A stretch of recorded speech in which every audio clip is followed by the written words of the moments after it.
Le cinquième a pris la femme. Il s'est peut-être dit, c'est son mystère, la bonne est percée, le mystère, il est mort. Le sixième a pris la femme.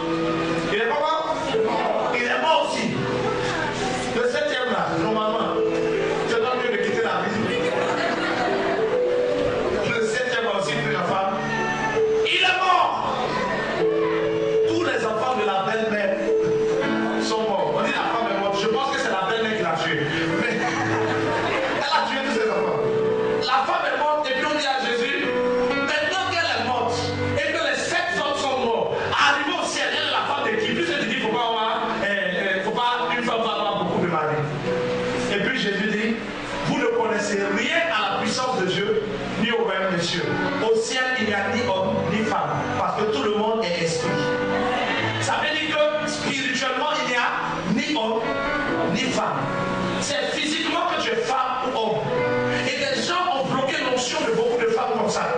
Il y a des femmes dans les églises qui ils ont attaché leur tête. Tête là attachée jusqu'à là. Si tu enlèves le mari, mais qu'elle enlève quoi? Arrière de moi. Parce que l'odeur qui... Mais si vous savez, c'était ça qu'elle a attaché le tête du matin. Il y a des églises aujourd'hui, on dit la femme ne doit enlever son foulard que quand elle est dans l'intimité avec son mari.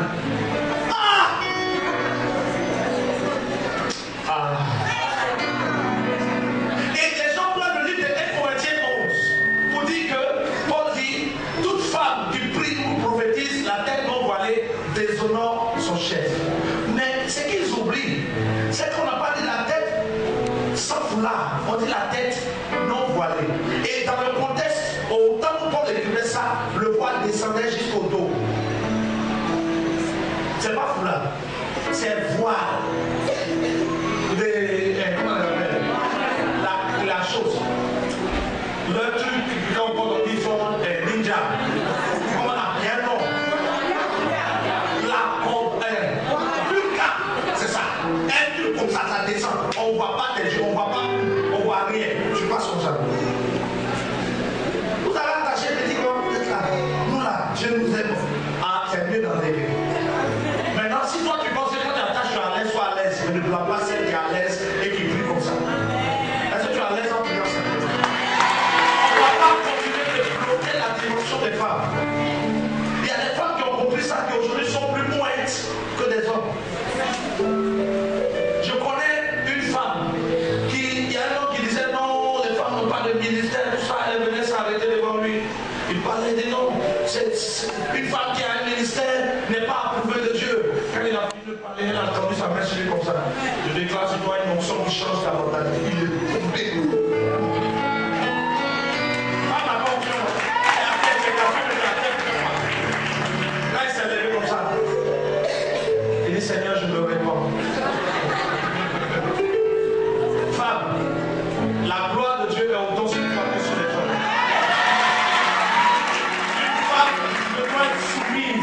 Une femme ne doit être soumise que dans le cadre du mariage.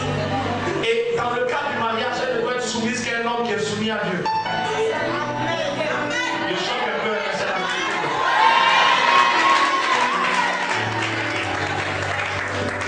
Une femme ne doit être soumise que dans le cadre du mariage.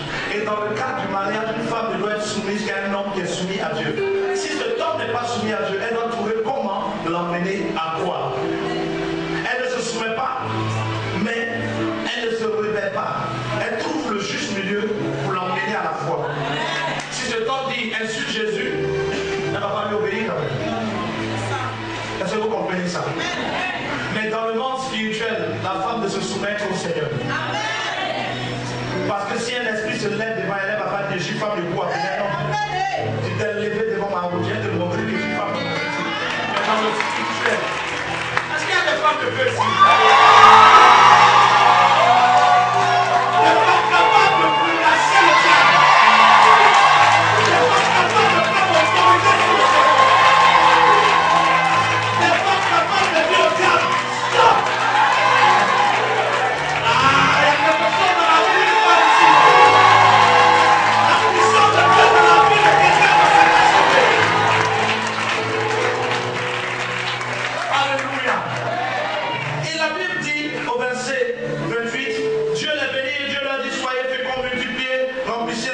ça, verset 29, Dieu dit, voici je vous donne. Et au verset 31, Dieu vit que tout cela était fait, cela était bon, il lui est soir, il lui est matin, ce fut le 6e jour. Au 7e jour, Dieu se reposa de ses œuvres. C'est bon? Quand vous traversez le 6e jour, arrivé au 7e jour, tout homme spirituel qui arrive au 7e jour donne l'impression d'être Dieu. Amen.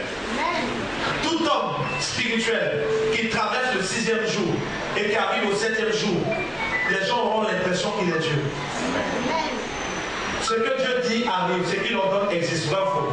Amen. Tout homme spirituel qui arrive au 7e jour, au 6e jour, tout homme spirituel fait les mêmes choses que Jésus. Mais Jésus, homme, c'est-à-dire Dieu dans la chair. Au 6e jour, tu es dans la chair, mais tu es en même temps fils de Dieu. La Bible dit que Jésus était fils de l'homme et fils de Dieu. Au 6e jour, tu fais les mêmes miracles que Jésus. Au 7e jour, tu travailles comme si tu étais Dieu. Et au 7e jour, l'humilité est la force.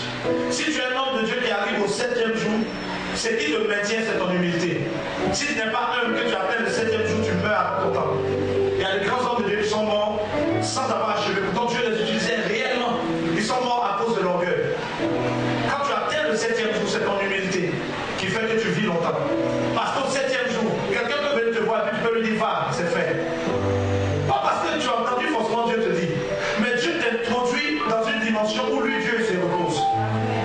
Au 7e jour, Dieu se reposa de ses œuvres. Pourquoi Dieu se repose? Parce qu'il a déposé une onction sur les hommes pour accomplir ce pouvoir. Au 7e jour, ceux qui atteignent le 7e jour peuvent parler comme l'apôtre Pierre. Dans le livre des Actes des Apôtres, Acte 3, Pierre dit, je n'ai ni or, ni argent, mais ce que j'ai, je le donne. Il ne dit pas ce que Dieu a, mais il dit ce que lui, Paul a. L'apôtre Paul aussi disait, je bénis qui je veux. Vous comprenez? Ça veut dire que à partir d'un niveau au 7e jour, qu'un homme traverse les 6 niveaux et qu'il arrive au 7e niveau, il est capable de bénir qui il veut. Si quelqu'un est capable de lui de le respecter ou de l'honorer, il peut se sentir dans son cœur une bénédiction qu'il veut te donner. Quand il la déclare, tu la prends. Au 7e jour, la Bible dit que Élisée était un homme du 7e jour. Élisée est arrivé dans une ville. Il y a une femme qui l'a reçu, elle a loué une maison pour lui. Elle lui a donné à manger pendant 1 an. Elle ne lui a rien demandé pendant 1 an. Il a appelé son serviteur et dit, cette femme nous a fait du bien pendant tout ce temps. Demande-lui ce qu'elle veut que je fasse pour elle. Il dit pas demande-lui ce qu'elle veut que Dieu fasse. Mais il dit demande-lui ce qu'elle veut que je fasse. Et Géasi lui demande. Elle dit non, il n'y a rien. Et puis Géasi lui dit mais cette femme n'a pas d'enfant. Il dit ok, c'est ce que je ferai pour elle. À l'année prochaine tu auras un enfant. L'année a suivi. La femme a obtenu son enfant. Comment? Parce que Élisée était un homme qui opérait au 7e jour. Au 7e jour, tu opères selon ce que tu sens. Mais ceux qui atteignent le 7e jour sont jugés plus sévèrement que ceux qui sont au 6e, au 5e, au 4e, au 3e, au 2e jour. Ceux qui sont au premier jour sont condamnés à l'enfer. C'est à partir du 2e jour qu'on parle du salut. Quand tu n'as pas encore traversé le bien et le mal, tu n'es pas repenti pour abandonner tout ce que tu dois abandonner. Tu n'es pas encore baptisé. Tu es encore dans je veux pas, je veux pas. Si tu veux du mal en fait. C'est au 2e jour qu'on parle de tu es sauvé et maintenant tu es délivré. Dieu sépare les choses en toi. Mais quand tu es au 7e jour, tu es jugé plus sévèrement que quand tu es dans les autres jours. Parce qu'au 7e jour, tu peux dire juste une parole sur la vie de quelqu'un, mais la parole peut tuer ou la parole peut bâtir. Et beaucoup d'entre nous, chrétiens aujourd'hui, n'avons pas compris ça.